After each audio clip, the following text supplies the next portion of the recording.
Welcome to movie lover channel. நம்ம சேனல்ல ரஞ்சித் சில விஷயங்களை பேசியிருக்காரு. அவர் என்ன பேசியிருக்காரு நம்ம வீடியோல பார்க்கலாம். வாங்க வீடியோக்குள்ள போகலாம். மேம் ஆக்டர் பிரசாத்தை தான் அவரு ஒரு ஸ்கூல்ஸ் ஃபங்க்ஷனில் ஒன்று பேசியிருக்காரு. அது என்னென்னா, ஆண்டுக்கு 4 படங்கள் நடிக்கலாம் என திட்டமிட்டிருக்கிறேன். குறிப்பிட்ட இயக்குனர்கள் அப்படின்னு இல்லாமல் அனைத்து இயக்குனர்களும் இணைந்து பணியாற்ற விரும்புகிறேன்னு நம்ம ஆக்டர் பிரசாத் சொல்லியிருக்காரு. அடுத்து யாரை பார்க்க போறோன்னு பார்த்தோம்னா, நம்ம ரஞ்சித் தான். அவர் வாழை பட விழாவில் ஒன்று பேசியிருக்காரு.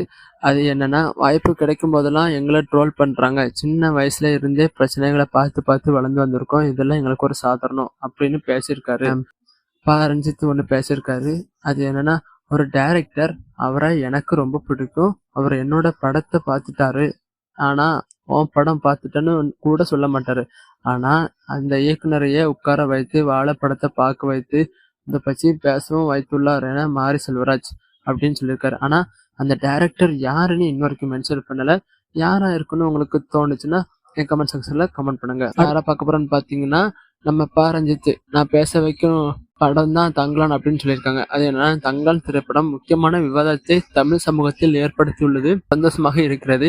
எனக்குள் இருப்பதை திரைக்கதையின் வாயிலாக மக்களிடம் நான் பேச நினைக்கும் வேட்கைதான் தங்கலான்.